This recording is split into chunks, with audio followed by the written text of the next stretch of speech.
뉴스 맛집.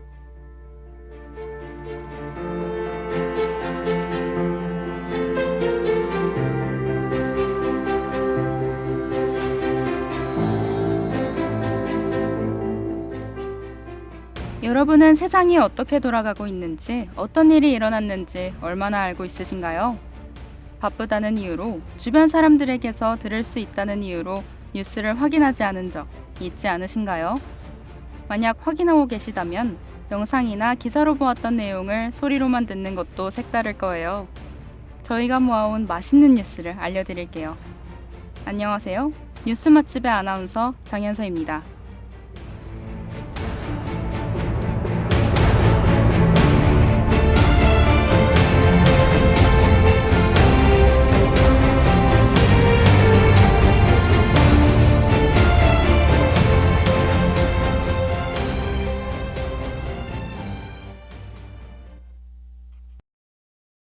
첫 번째 소식은 IT 분야입니다. Over the Top의 약자, OTT는 인터넷을 통해 볼 수 있는 TV 서비스를 말합니다. OTT에도 종류가 참 다양한데요. 여러분은 어떤 OTT 서비스를 사용하고 계신가요? 가장 인기가 많은 넷플릭스부터 디즈니 영화를 좋아한다면 디즈니 플러스를, 한국 지상파 프로그램을 좋아한다면 웨이브와 같이 각자의 취향에 맞게 사용하고 계실 텐데요. 이 중 넷플릭스가 새로운 요금제를 내놔 화제를 모으고 있습니다. 지난 4일 넷플릭스는 광고 시청을 전제로 하는 신규 저가 요금제 광고형 베이식을 출시했습니다. 기존의 베이식이 월 9,500원을 내야 했다면 광고형 베이식은 그의 절반가량인 월 5,900원을 내고, 광고형이라는 이름에 걸맞게 시간당 평균 4에서 5분 정도의 광고를 시청하면 콘텐츠를 이용할 수 있습니다. 다만 최고 화질이 720p 수준으로 제한되며 빨리 감기나 동영상 다운로드 기능 등 일부 기능에 제약이 있습니다. 광고 빨리 감기나 동시 시청 기능도 지원하지 않으며 일부 라이선스에 문제가 있는 인기 콘텐츠 역시 시청이 어렵다는데요. 넷플릭스의 구독자는 올해 1분기에 20만 명, 2분기에 97만 명이 감소한 적이 있죠. 코로나19의 영향으로 수혜를 입은 후 성장성 정체가 이어졌습니다. 이에 넷플릭스에서는 더 이상의 구독자 이탈을 막기 위해 새로운 비즈니스 모델에 대한 필요성이 제기됨에 따라 이번 광고 요금제를 출시한 것인데요. 그러나 기존 고객을 유지하고 신규 가입자가 유입되기를 바랬던 넷플릭스의 기대와는 달리 국내 소비자의 반응은 미약합니다. 소비자 리서치 전문 연구기관 컨슈머인사이트에서 소비자 1,473명에게 이 요금제에 대해 물은 결과 2022년 하반기 소비자 중 이 요금제를 이용하거나 가입 혹은 전환하고 싶다는 반응은 13%에 그쳤습니다. 이 요금제를 원치 않는다는 이유도 다양했는데요. 그중 기존 가입자와 비가입자가 가장 많이 뽑은 이유는 바로 광고를 시청하는 것 자체가 싫어서였습니다. 넷플릭스가 선보인 요금제가 소비자에게 유의미한 반응을 이끌지 못한 가운데 국내 OTT 업계에서도 특별한 대응을 내놓고 있지 않습니다. 한 업계 종사자는 상황을 예의주시하곤 있지만 구체적인 논의는 하지 않은 상태라며 추후 필요한 경우 새로운 형태의 요금제 출시를 생각해 볼 수 있으나 현재로선 계획에 없다고 말했습니다. 또 다른 업계 관계자는 미국 등 해외 다수 국가에서는 구독료 부담이 급증해서 광고 요금제가 대안이 될 수 있겠지만 우리나라의 경우 OTT 서비스를 저렴하게 즐길 수 있는 제휴 상품도 많다고 지적했습니다. 반면 해외 시장의 분위기는 다릅니다. 디즈니 플러스가 넷플릭스에 이어 광고 요금제 출시를 선언한 것인데요. 디즈니 플러스는 다음 달 북미 지역을 대상으로 현행 요금제와 같은 가격인 월 7.99달러, 한화 약 1,530원의 광고 요금제를 선보일 예정입니다. 기존 요금제에는 프리미엄이라는 이름을 붙여 월 10.99달러, 하나로 약 14,480원으로 약 38% 인상합니다. 애플 TV 플러스도 해외 시장을 대상으로 광고형 요금제 출시를 염두에 두고 있다는 관측이 연이어 제기되고 있습니다. 여러분은 광고형 요금제에 대해 어떻게 생각하시나요? 자신에게 맞는 합리적인 요금제에 대해 고민할 수 있는 시간이 되었길 바라며 악뮤의 리얼리티 듣고 올게요.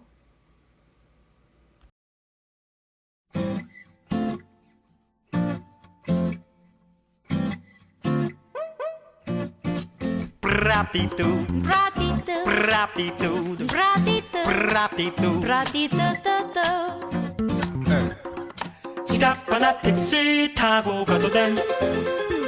내릴 땐 삑소리 나게 교통카드 돼.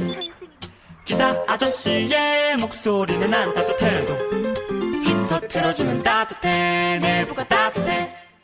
히터 틀어주면 따뜻해. 내부가 따뜻해. 택시 타긴 버는 돈이 빠듯해. 그렇다고 지옥철엔 사람 가득해. 스마트폰으로 통장 잔고를 확인할 땐 발길을 충전을 해야 해. 발길을 충전을 해야 해. This is reality, reality, reality요. 다 그런 거니까 우리가 이해하는 걸로. Reality, reality, reality. 다 일일이 따지기엔 작고 작지만은 않은 일들.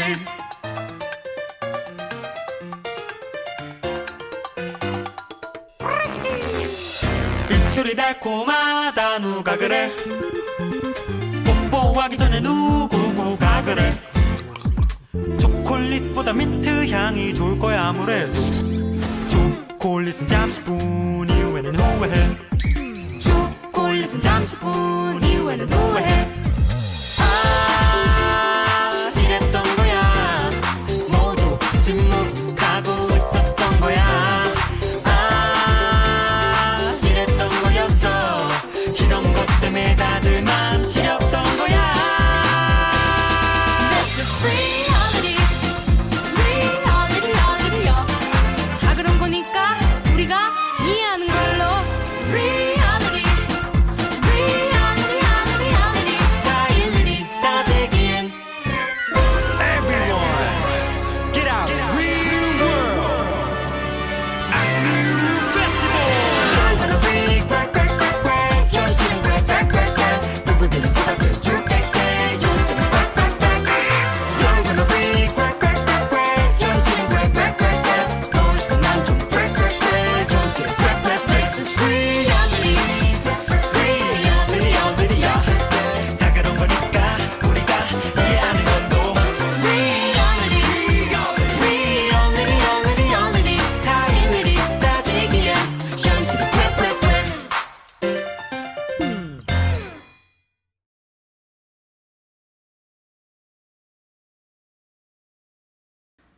두 번째 분야는 세계입니다.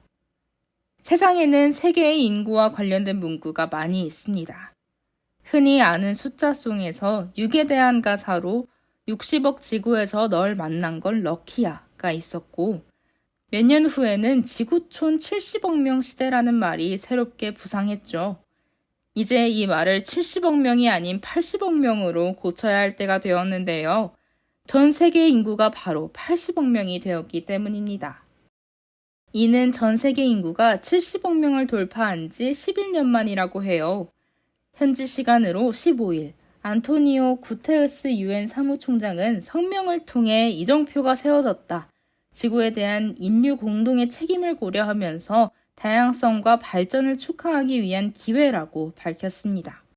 세계 인구가 40억 명을 넘어선 것은 1974년이며 이후 1987년에 50억, 1999년에 60억, 2011년에 70억 명을 돌파했습니다.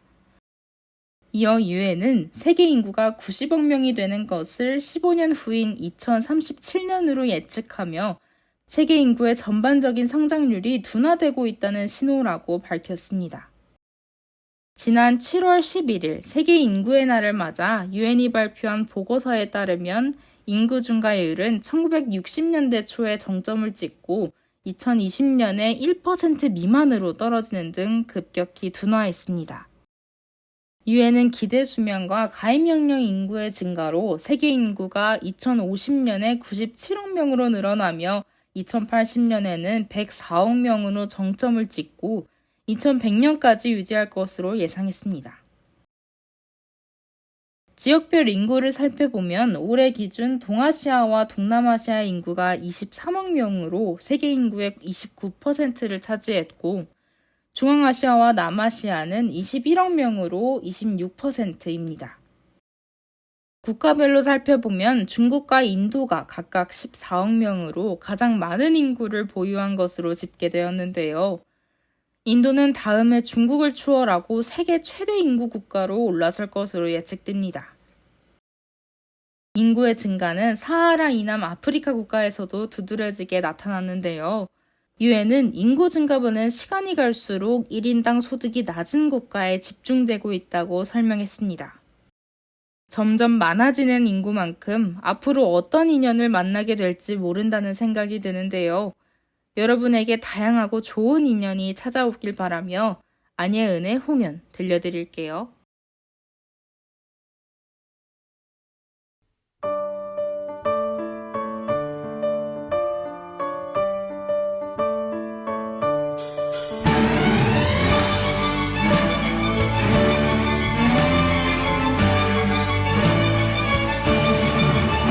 세상에 처음 날 때 인연인 사람들은 손과 손에 붉은 실이 이어진 채 온다 했죠. 당신이 어디 있든 내가 찾을 수 있게 손과 손에 붉은 실이 이어진 채 왔다 했죠.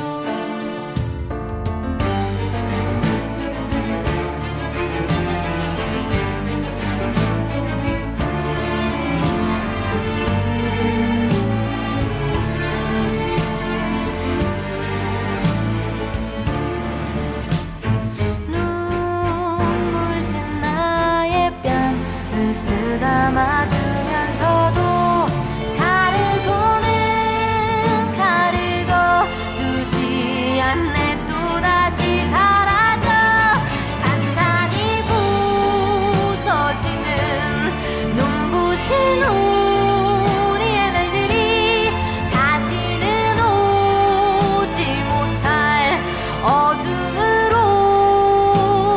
가네.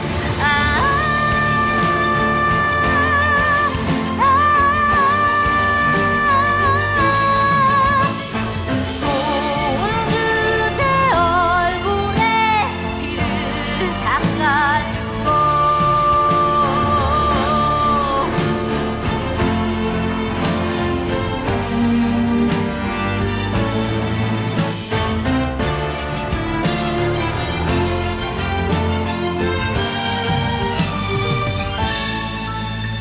나의 모든 것들이 손대면 사라질 듯 끝도 없이 겁이 나서 무엇도 할 수 없었다 했죠.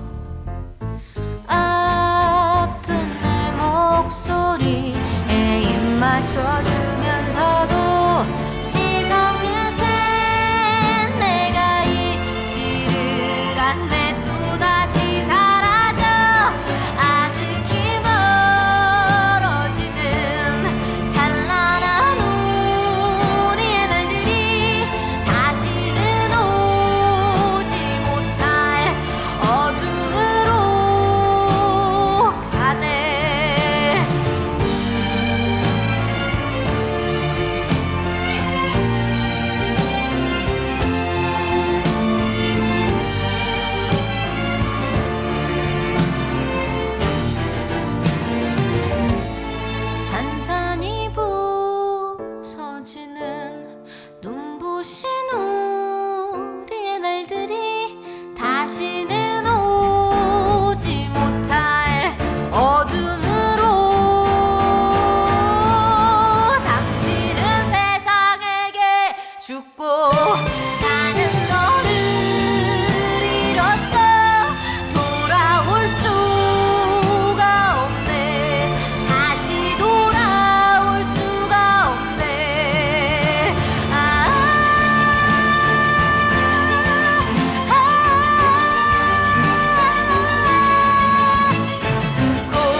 마지막 소식은 사회면에서 가지고 왔습니다.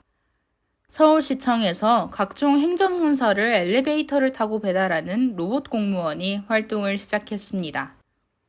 서울시는 로봇 물류 실증 사업 중 하나로 직접 문서를 배송하고 민원인을 안내하는 로봇 주무관, 로보관을 업무에 본격 투입한다고 22일에 밝혔습니다. 로보관은 직접 엘리베이터를 조작해 각 층을 이동하며 업무를 수행하는데요. 현재 다른 로봇 배송 실증 사업은 배달 음식 등을 음식점에서 인근 건물 출입구로 수평 이동하는 방식으로 진행 중인데 이것보다 한층 고도화된 것입니다. 로보관의 근무 시간은 오전 10시부터 오후 6시까지입니다. 오전에는 부서 간 문서 배달을 하고 오후에는 민원 안내 및 정기 우편물 배송을 맡았습니다.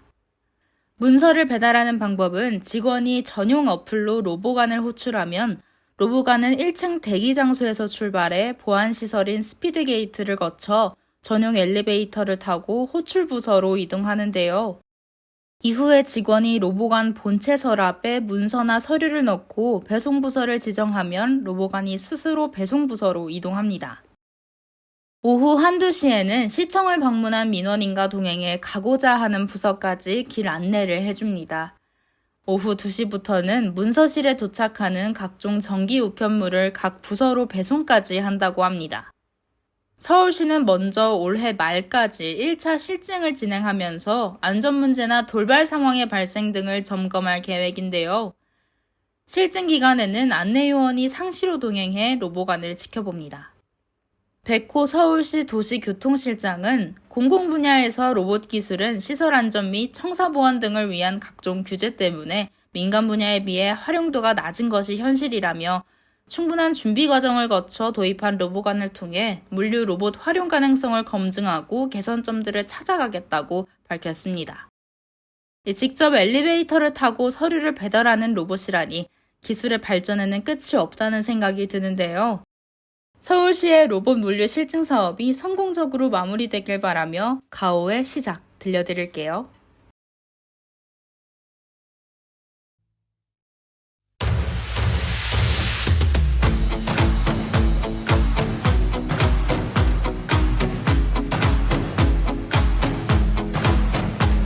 새로운 시작은 늘 설레게 하지 모든 걸 이겨낼 것처럼 시간을 뒤쫓는 시계바늘처럼 앞질러 가고 싶어 하지 그 어느 원선을 넘어 저마다 삶을 향해 때론 원망도 하겠지 그 선을 먼저 넘지 말라고 I can fly the sky Never gonna stay 내가 지쳐 쓰러질 때까지 어떤 이유도 어떤 변명도 지금 내겐 용기가 필요해 빛나지 않아도 내 꿈을 응원해 그 마지막을 가질 테니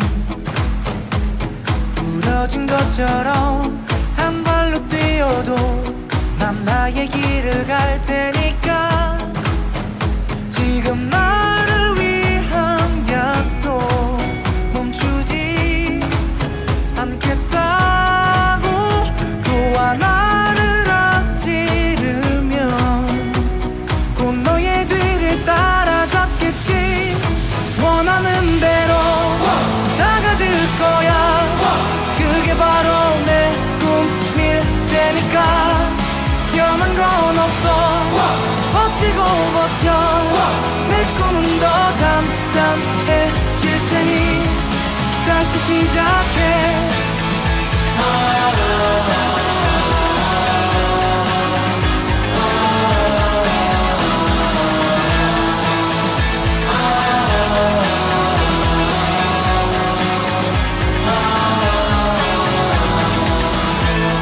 다시는 나를 잃고 싶지 않아 내 전부를 걸었으니까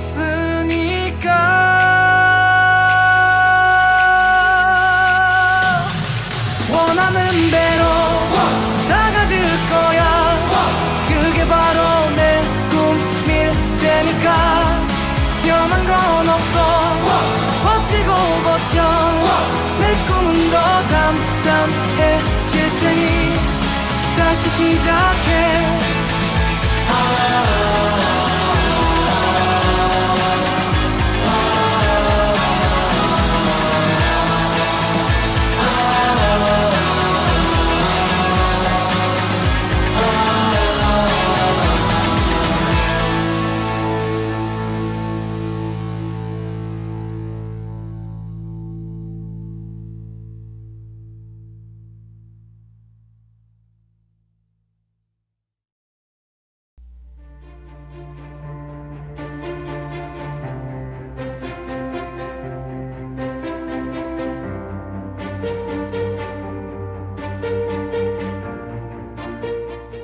학우 여러분, 뉴스 맛집의 세상 이야기 재미있게 들으셨나요?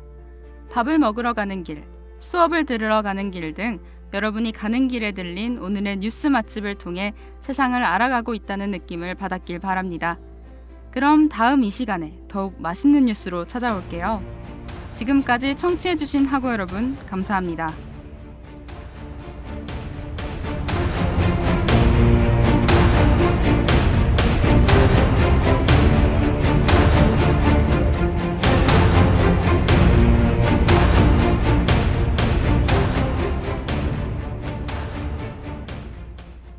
지금까지 제작의 이지연, 기술의 이현, 유우준, 진행의 장현서였습니다. 참된 소리, 여기는 상명대학교 교육방송국입니다. MBS